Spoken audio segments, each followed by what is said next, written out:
So, today's episode is called Is Hunter Biden Innocent? Not So Fast.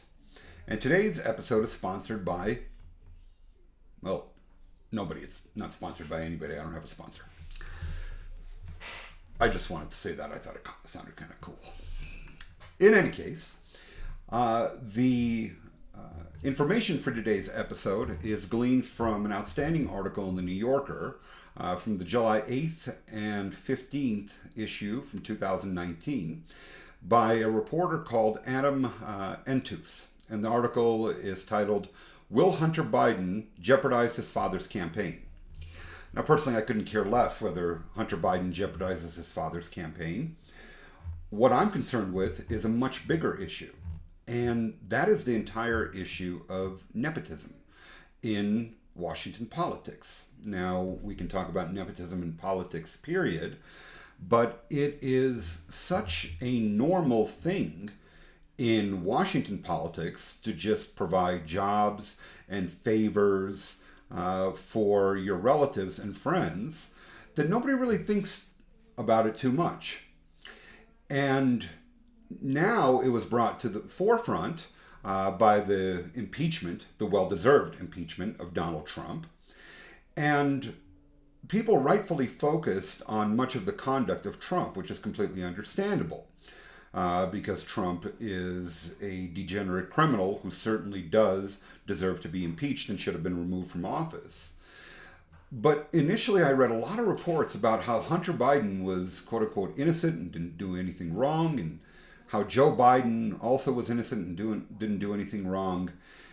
And I bought into that for about 2 seconds. And then I realized that I could actually use my brain and come to the conclusion that, yeah, there is something wrong about Joe Biden's unqualified son getting positions at various companies and even in government agencies that he was completely unqualified for, and despite a really troubling track record. Today, I'd like to discuss that record. And folks, hold on to your seats because this is juicy, juicy stuff. It's amazing that more of this was not discussed during the Trump impeachment proceedings. The media really dropped the ball on this because really truth here is stranger than fiction. You know, Trump lies all the time, but he didn't have to actually make up lies here because the story of Hunter Biden is just unbelievable. And really, I'm giving you just little snippets of it, but you really should take a look because there is a troubling history here. There is no doubt about it whatsoever. And this is a textbook example of Washington corruption. So let's pick up our story with Hunter Biden in 1993.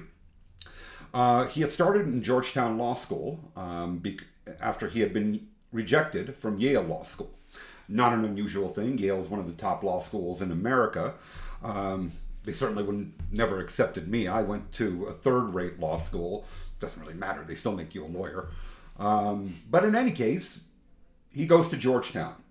Now, either he had done well over there, or he used his connections, but eventually gets into Yale. After 1 year, actually, he gets into Yale from Georgetown. Let's give him the benefit of the doubt, okay? And assume that he earned it. He completes his degree in 1996. That year of 1996, Joe Biden was running for re-election in the Senate, and Joe Biden needs a campaign manager. So Joe Biden appoints his son as deputy campaign manager. Nothing unusual about that, right? Well, that is problematic. There's nothing wrong with hiring your son if you're in a private industry, or hiring your daughter if you're in a private industry and you actually own the business. But here, think about where the money is coming from for Joe Biden's campaign. It's coming from donors. It's coming from political action committees. It's coming from the Democratic Party. And then he is turning around and using that money to pay his son as a deputy campaign manager. His son had no experience as a deputy campaign manager. He had just graduated from law school. What made him equipped to be any kind of a campaign manager? What made him equipped to work on Biden's campaign in the first place? But there's a bigger question. Why in the hell is he working on Biden's campaign? There's a word for this. It's a word I use a lot. That word is corruption. It candidate's son or daughter has no business being on their campaign.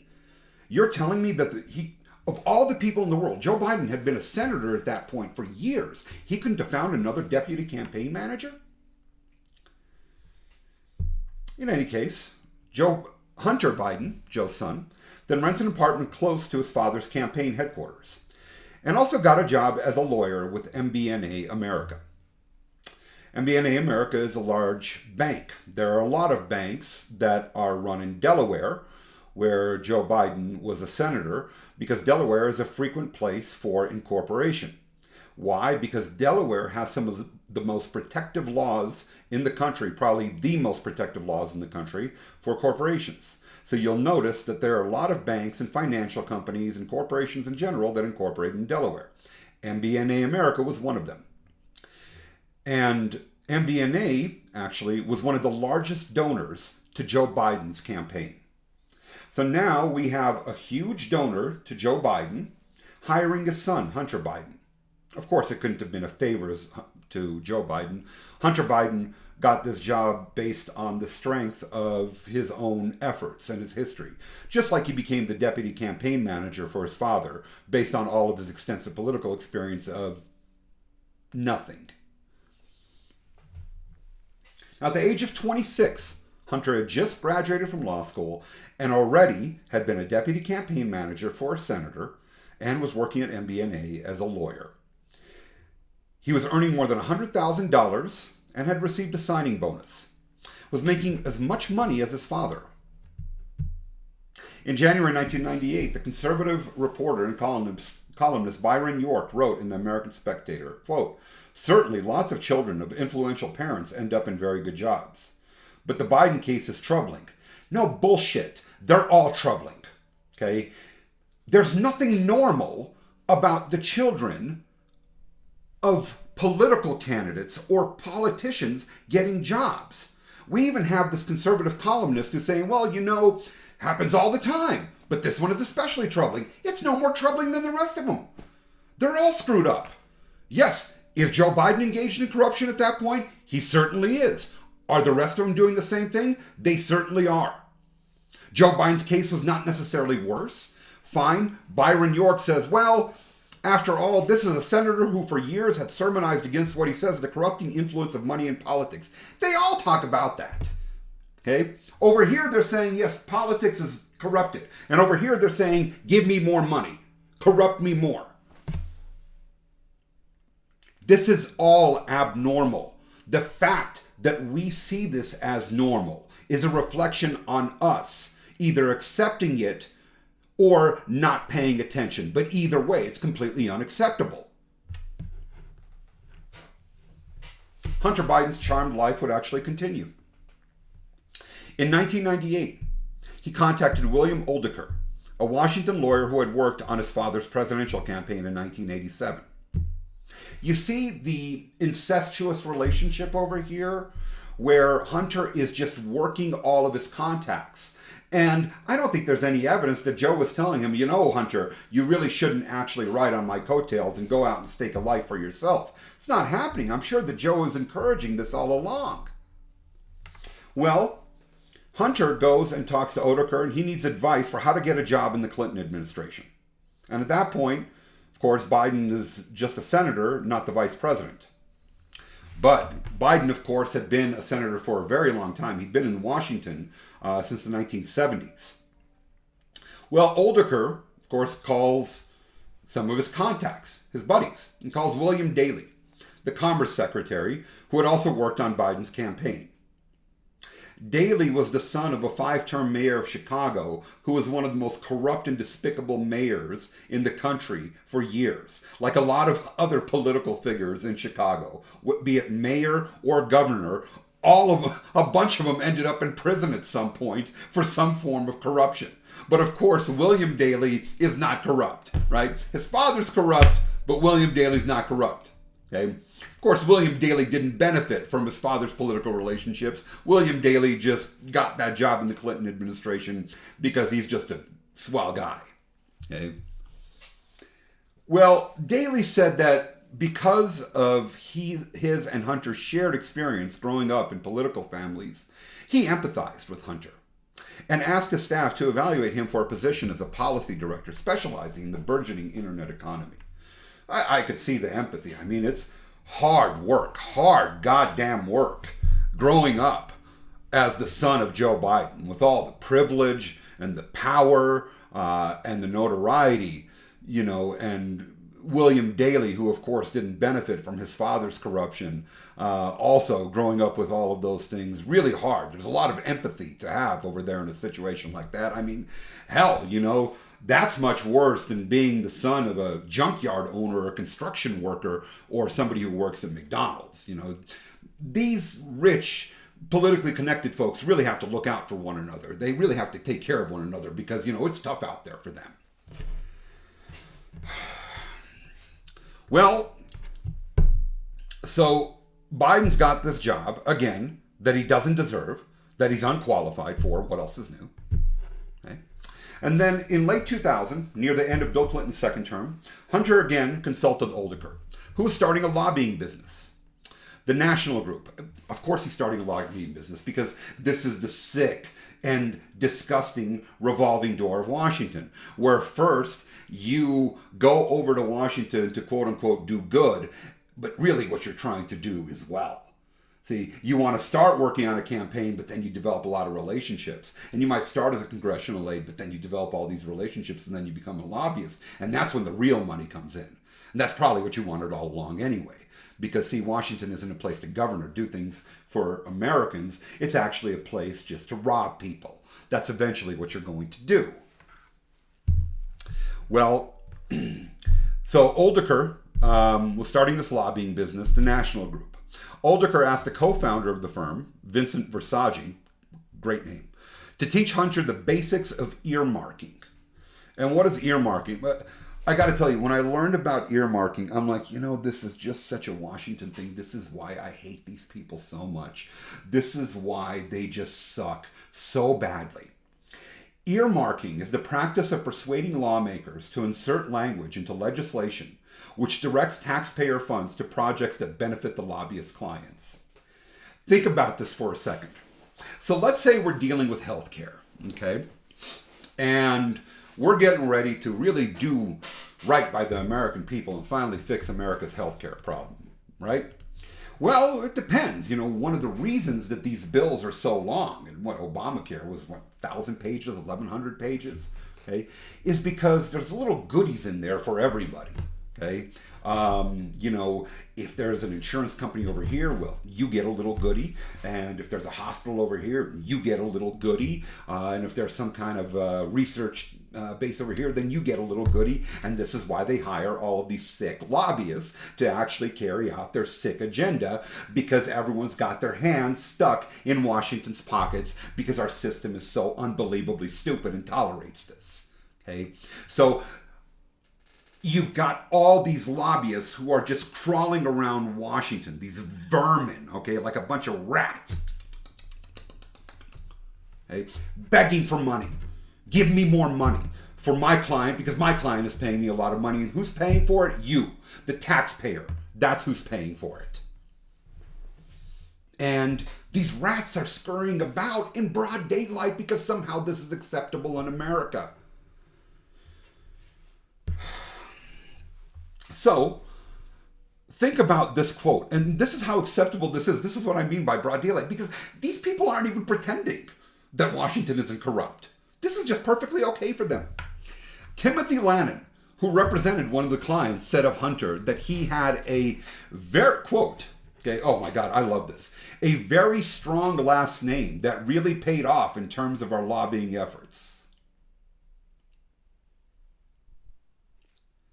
Think about that for a second.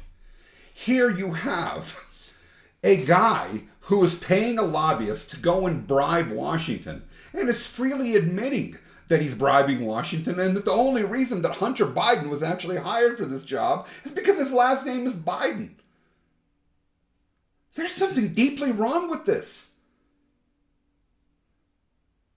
And none of this was actually discussed during any of the impeachment hearings. Now, it would have been irrelevant to the hearings themselves, but at least you would think the media would bring this kind of crap up.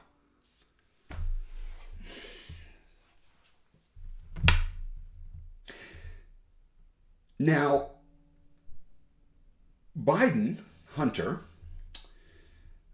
in addition to having jobs that he has no business having and engaging in the sick culture that is the Washington corruption system, himself has an illness. He's addicted to substances. Now, I'm not going to belittle him for this. Addiction is a very serious thing. It's tough.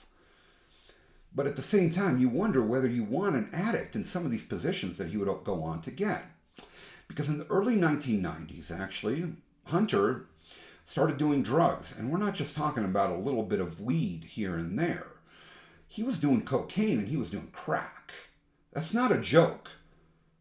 He was doing crack. Crack. In the early 2000s, he also developed a drinking problem. And again, I'm not going to belittle him. Addiction is a medical issue. It's not a moral failing. But next, start thinking about the kind of jobs that he's getting and the kind of money that he's getting, even though he's an addict. Because I'll tell you, you're not going to take your typical run-of-the-mill drug addict living on the streets or in a trailer park and give him the kind of jobs that Hunter Biden gets. But for Hunter Biden, because his last name is Biden, this is perfectly okay. In 2006, he bought a house for $1.6 million. It's not a typical crack house, is it? Also in 2006, George Bush, the president at the time, appointed him to a 5-year term on the board of directors of Amtrak, America's rail company. Now you wonder, why would George Bush do it? He's a Republican president. Joe Biden's a Democrat. Because all of these people are part of the same party. There's no Republican Party and Democratic Party. There's one party. It's the party of money. Okay? And it's the party of favoritism. And George Bush probably had some favors that he wanted to have Joe Biden perform for him. So he says, well, look, I'll scratch your back, you scratch mine. How about I give your son a position on the board of directors of Amtrak because he has a long history studying transportation. Oh, wait, he doesn't know a goddamn thing about transportation, but sure, let's put him on the board of directors and make him the vice president while we're at it. That's exactly what they did. He was the vice president on the board of Amtrak.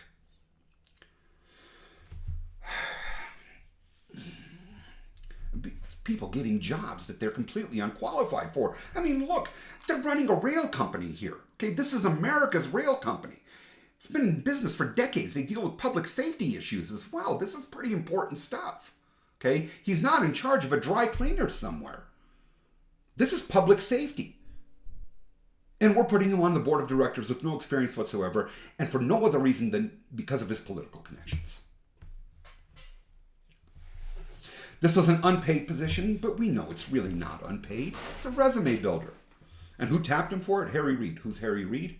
At the time, Harry Reid was the leader of the Democrats in the Senate. He was the Senate Majority Leader.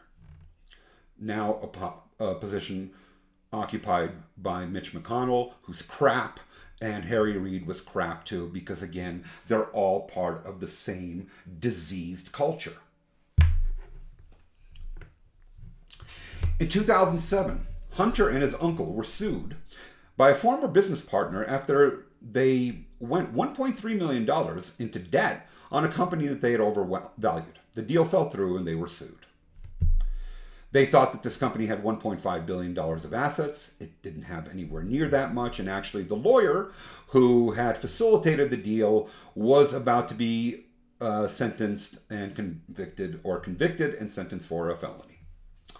This is the judgment of Hunter Biden. And bear in mind, this is happening while he's still a public servant in his position on the board of Amtrak. In 2009, he doesn't actually finish his term at Amtrak and he resigns from the board. It was supposed to be a 5-year term. He only lasted 3. In 2013, so let's move forward a bit. 2013. Vice President Biden, remember Joe Biden was vice president from 2008 through 2016, or 2009 through early 2017, 8 years. Vice President Biden flew to Beijing to meet with President Xi Jinping. Biden often asked one of his grandchildren to accompany him on his international trips. And this time he invited Hunter's son, His name is Finnegan. Okay, I'm sorry. I really don't want to go after people and how they name their kids, but Finnegan, I mean, that name is a whole Amtrak train load of suck. It's a suck name. Okay, let's just call it what it is. It sucks. Okay? So, poor kid. I hope he never hears this. I don't want to ruin his self-esteem, but really, I mean, Finnegan? Well, in any case, Hunter wants to come along. You know, Hunter wants to take in a few sights, see the Great Wall, have some Chinese food. No, wait, that's not why Hunter's going there. Hunter's going there because he's got business relationships over there.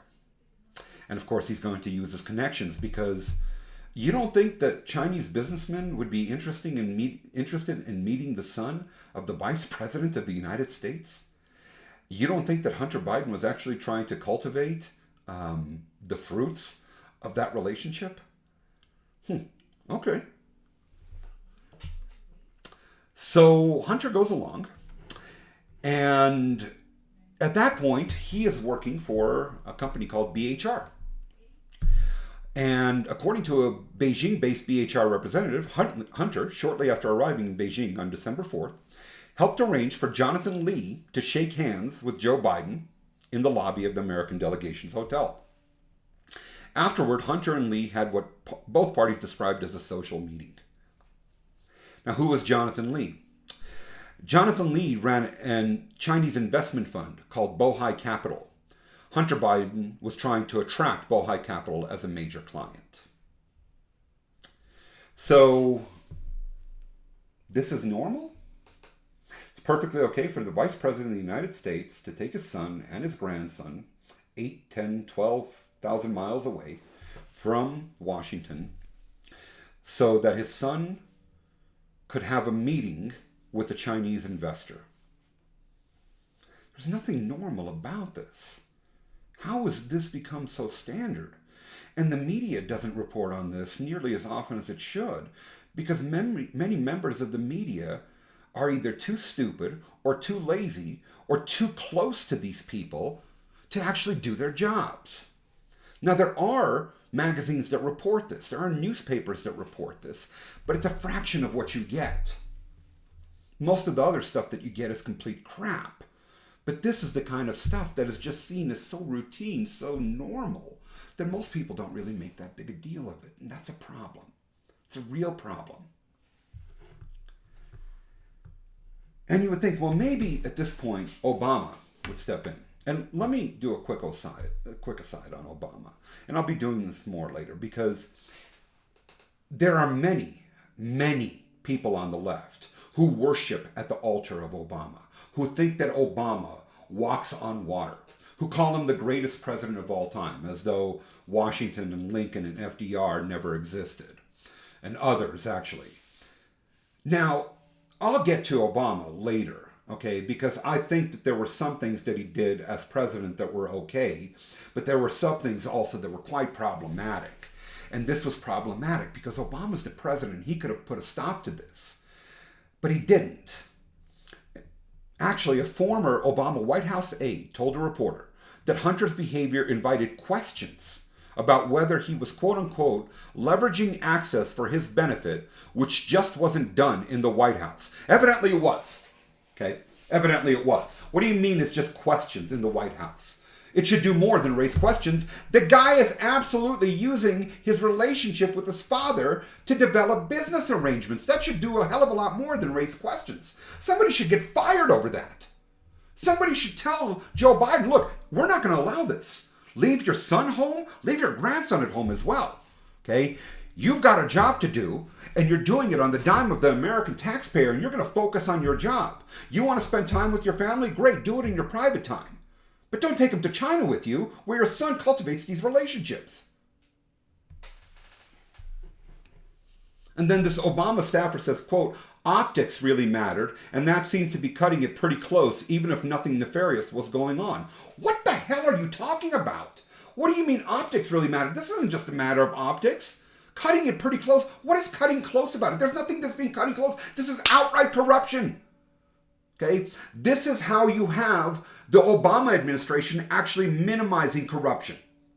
Instead of calling it what it is, they just say, well, it just looks bad. No, it doesn't just look bad. It is bad. Okay? Let's call something what it is. It is bad. When the reporter asked members of Biden's staff whether they discussed their concerns with Joe Biden, several of them said they had been too intimidated to do so. Yes, the spine of a Tyrannosaurus Rex. Those are the kind of people who are working for Joe Biden. Those are the people in Washington. Quote, everyone who works for him has been screamed at. Right, so why actually do your job or do what's right? Okay, because you're worried about getting screamed at. How about you become a damn whistleblower? There's a lot of whistleblowers in the Trump administration, and good. Okay, because Trump is more corrupt than any of them. But how about one of these people actually steps forward and says something? You know why they won't? It's not just because they're worried that Joe Biden is screaming at them. It's because they're congressional aides, and if they become whistleblowers, then they don't become lobbyists. And if they don't become lobbyists, then they don't get rich. And if they don't get rich, then they're not buying that $1.6 million house like Joe Biden's son did.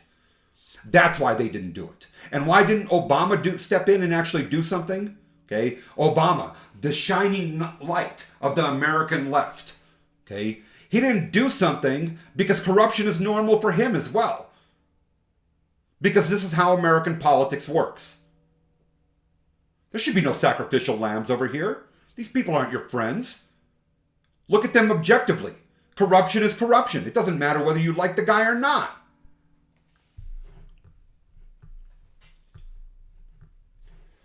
Now, it's around this time that stuff turns really just bizarre. Okay, and if it hasn't been bizarre at this point, I mean, yeah. It is. May of 2013, he joins the Navy Reserve. The typical age limit for joining the Navy in America is 34 years old. Hunter Biden was 43. Why is he joining the Navy at 43? And who the hell is allowing him to do this? Well, turns out that at age 43, Hunter Biden was accepted as part of a program that allows a limited number of applicants with desirable skills to receive commissions and serve in staff positions. What desirable skills did he have? He was a deputy campaign manager for his father with no experience. He worked for MBNA because of his father with no experience. He got sued after screwing up a business deal and went into the hole with his uncle for $1.3 million. He does another business deal working off the coattails of his father in China. What unique position does he have? Was there nobody else that they could find who could do what what Hunter Biden was doing? Was there a shortage of drug-addicted, alcoholic children of vice presidents or politicians? I don't get it. Wait, yes I do. Stupid. He's Joe Biden's son, and that solves all problems. Because not only did he come in when he was 43 years old, 9 years past the age limit, but he received a waiver due to a past drug-related incident and was sworn in as a direct commission officer. Oh my God, folks, you can't make this shit up. Okay, this guy is 9 years past his time, gets a drug waiver. Normally, anyone else who's not named Biden or Bush or Trump or Obama is told, hey, hit the bricks. You've got drug issues and you're 9 years too old, pal. Hit the bricks. No, we're like, no, you've got desirable skills. Come on over, get on a boat. We'll take you wherever you want to go. And as an officer, you can't make this shit up. And you know who he was sworn in by? His father. Yeah, perfectly normal. Nothing to see here, folks. No corruption. God, this pisses me off. Even what pisses me off more than this stuff happening is how normal people in Washington consider this. There's nothing normal about this. Nothing.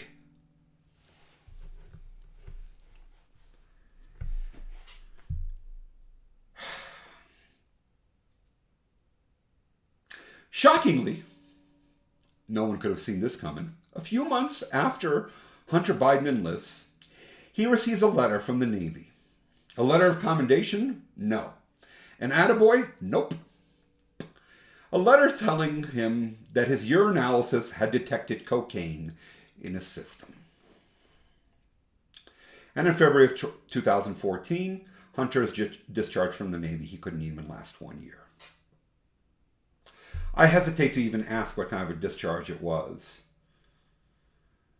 because if I kept digging, it would just piss me off even more. How does this happen? This is Banana Republic type stuff. This is Roman corruption type stuff. This is Greek corruption type stuff. If we saw this happening in another country, we'd say, my God, oh, that other country, they're really corrupt. Thank God we don't have something like this happening over here. Right. Thank God. Completely normal. Nothing to see here, folks.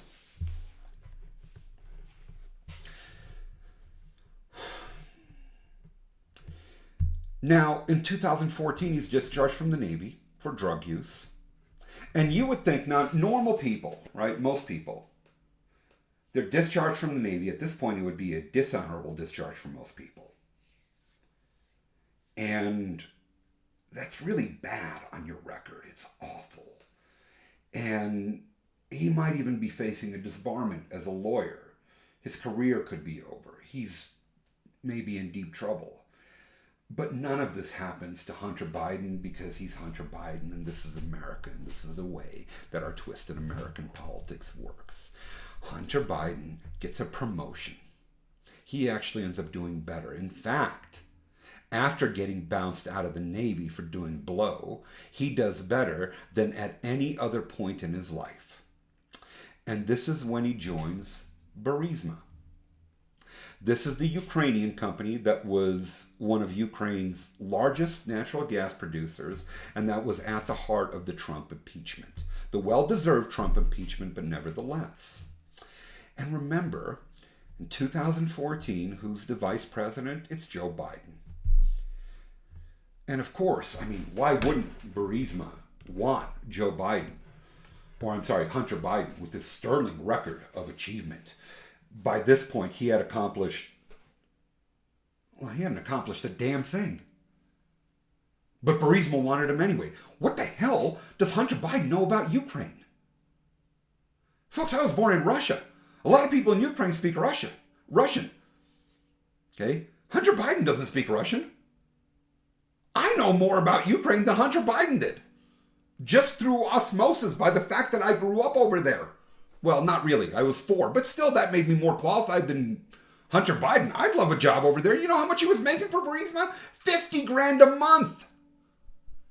$50,000 a month to be on the board of directors of Burisma. What do you even do on a board of directors?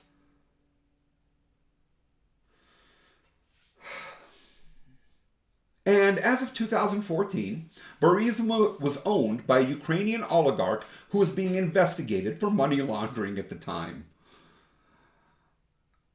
Yeah, nothing to see here. Perfectly fine.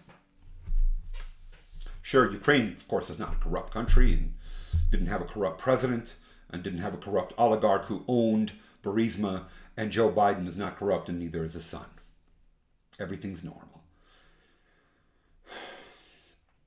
On May 13th, 2014, after Hunter's role on the Burisma board was reported in the news, Jen Psaki, a State Department spokesperson, said the State Department was not concerned about perceived conflicts of interest because, quote-unquote, Hunter Biden was a private citizen. Yeah, just like you and me and any other private citizen, except that his last name is Biden. Why doesn't Obama step in at this point?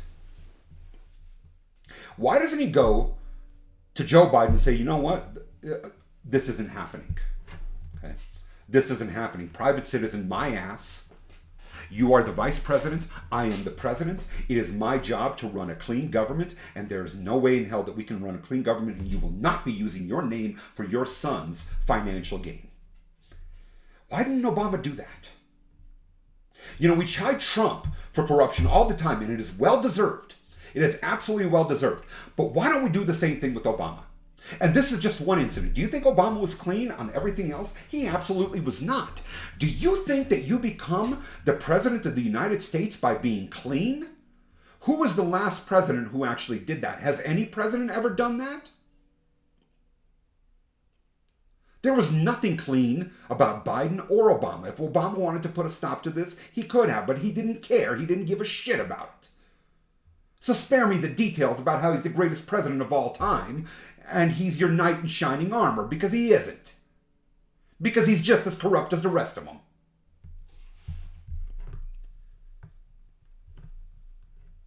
Several former officials in the Obama administration and at the State Department insisted that Hunter's role at Burisma had no effect on his father's policies in Ukraine, but said that nevertheless, Hunter should not have taken the board seat. That doesn't make any sense, okay? Either it's a problem or it isn't, and it is a problem. It doesn't matter if he's actually doing something wrong or if it's the optics of it, okay? It doesn't matter. He has no business being on that board.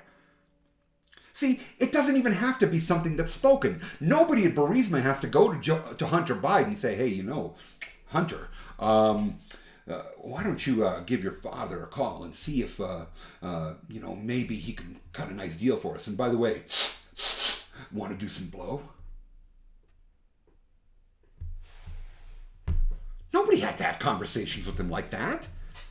It was just assumed.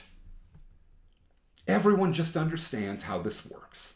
It's really simple, straightforward stuff. Everyone knows the game.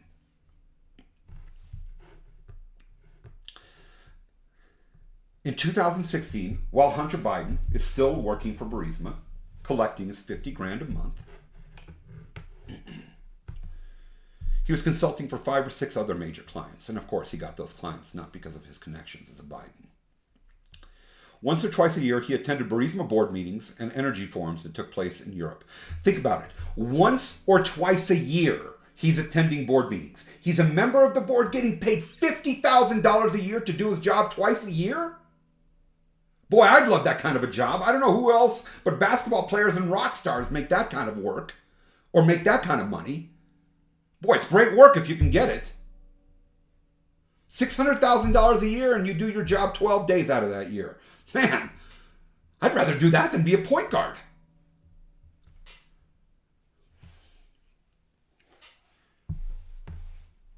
And of course, Hunter Biden, because of who he is, he can't stop screwing these things up. In June of 2016, while in Monte Carlo for a meeting, Monte Carlo, one of the wealthiest places in the world, of course. They're not meeting in Ukraine because many parts of Ukraine are poor and run down, but they're in Monte Carlo. He went to a hotel, nightclub, and used cocaine that a stranger offered him in the bathroom. That is the board of directors of a company in Ukraine making $600,000 a year for doing his job 24 days out of the year. He's doing blow with a stranger in a bathroom. And shortly thereafter, he started using crack again.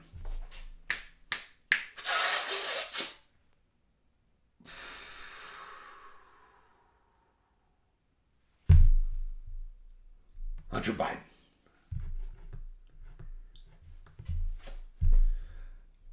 It would continue because in 2016, a crack pipe and white powder residue were found in Hunter's rental car.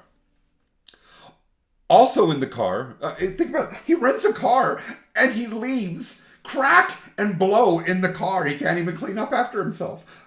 Again, folks, you can't make this shit up. Also in the car was the Attorney General badge of Beau Biden, his brother, who had died of a brain tumor on May 30th, 2015.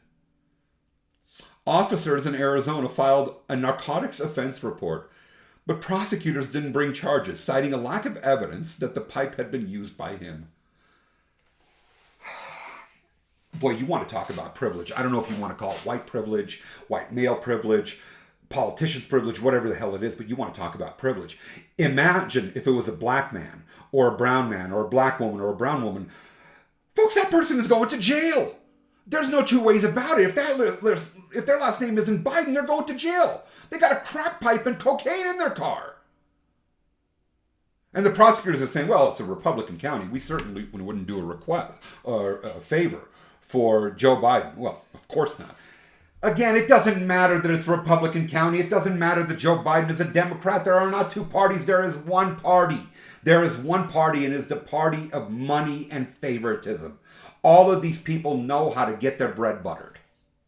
And this is how you do it, by doing favors. Because it's not just Biden who's corrupt and his son who's corrupt and Obama who's corrupt, because they're all corrupt. Okay, and it's not just Democrats or Republicans, they're all corrupt. Why don't you people see this? Okay, because Democrats are always saying all the Republicans are corrupt. Republicans are saying all the Democrats are corrupt, and I look at all of them and say you're all corrupt. Because that's exactly the facts. Finally, in December of 2016, his poor wife, who I really feel for here, okay, because she's putting up with a lot from Hunter Biden, files for divorce and tries to freeze Hunter's assets, saying that he had squandered money on drugs, alcohol, prostitutes, strip clubs, and gifts for women he was having an affair with. Do you know who one of those women was?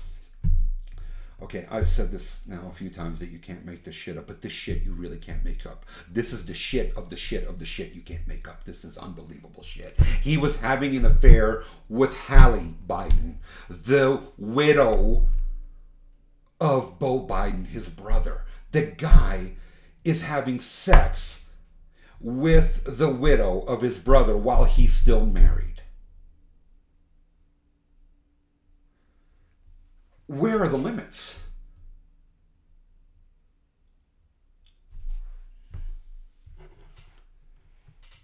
And Joe Biden actually endorsed the relationship.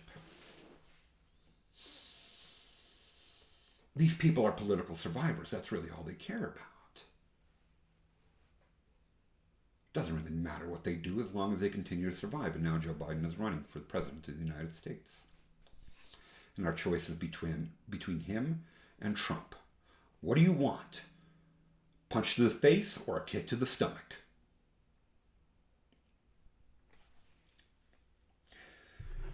In 2018, Hunter began negotiating a deal for CEFC China Energy, a Chinese natural gas company, to invest $40 million in a liquefied natural gas project on Monkey Island in Louisiana, which he said was projected to create thousands of jobs. I was more proud of it than you can imagine, he told a reporter. Sure. Okay, whatever. In the summer of 2017, Yi Jianming, the chairman of CEFC China Energy, talked with Hunter about his concern that U.S. law enforcement agencies were investigating one of his associates, Patrick Ho. Okay? So Yi says, hey, Hunter, my buddy Pat over there, that one, some of your friends, some of the people over at some investigative agencies, they're taking a look at him. What can you do? Hey, pal, for you, anything. So Hunter, who sometimes works as a private lawyer, agreed to represent Ho and tried to figure out whether Ho was in legal jeopardy in the U.S. Now, I doubt that Hunter has a hell of a lot of experience dealing with federal criminal law or really knows his way around the courtroom. I mean, why would you hire him? Oh, wait, of course you hired him because his last name is Biden. Right. I keep forgetting these things.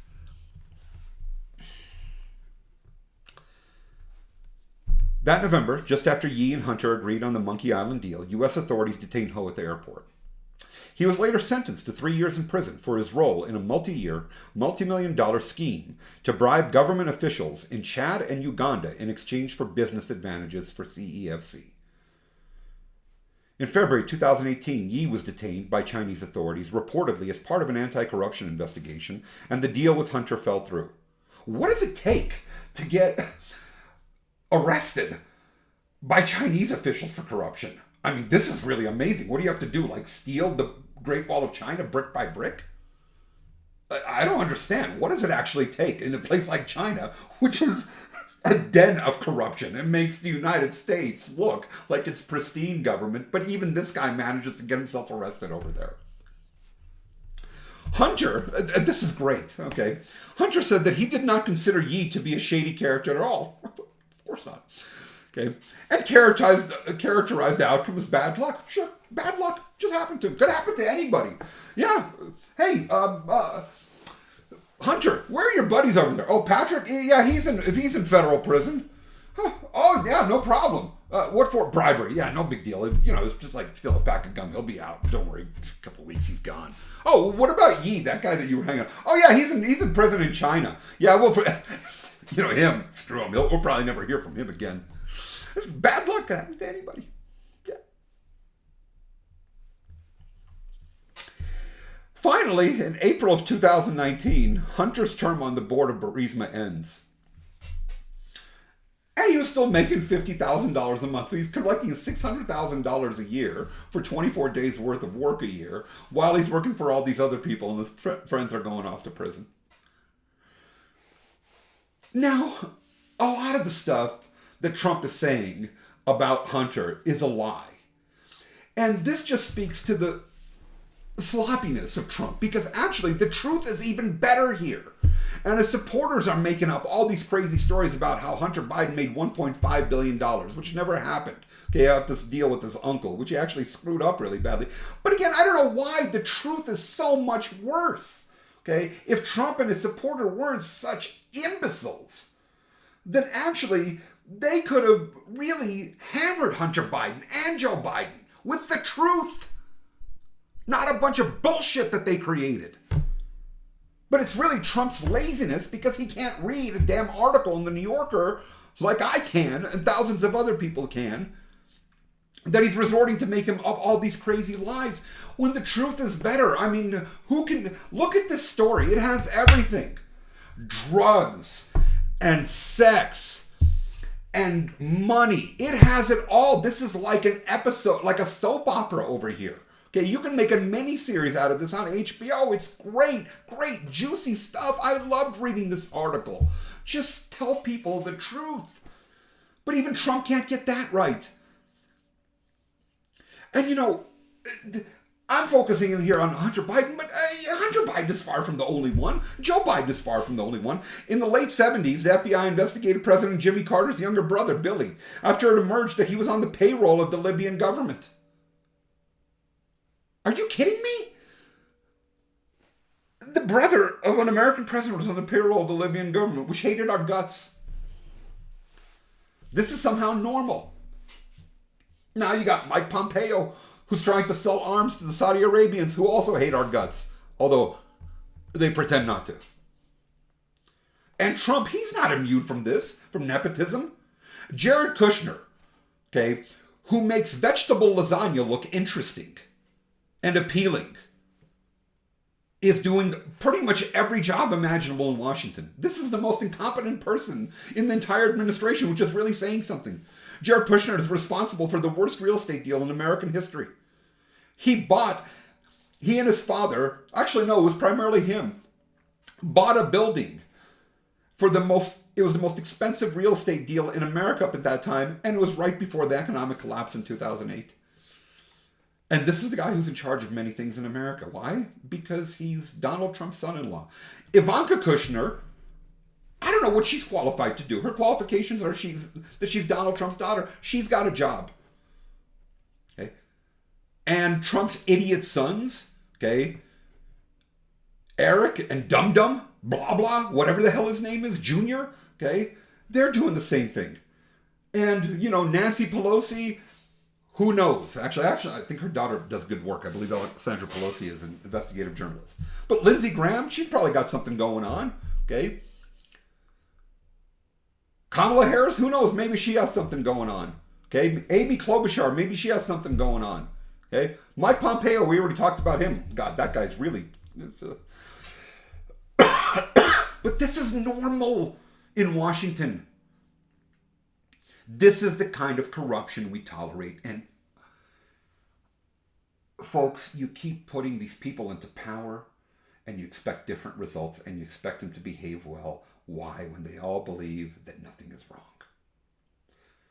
This is corruption, American style. That's it for today's show. Please follow me on Facebook at pragmatismusa.com, on the YouTube channel of Pragmatism USA, and on Instagram and Twitter at PragmatismUSA76. The website is up, but there's not a lot of great information on there. Take care. Thank you.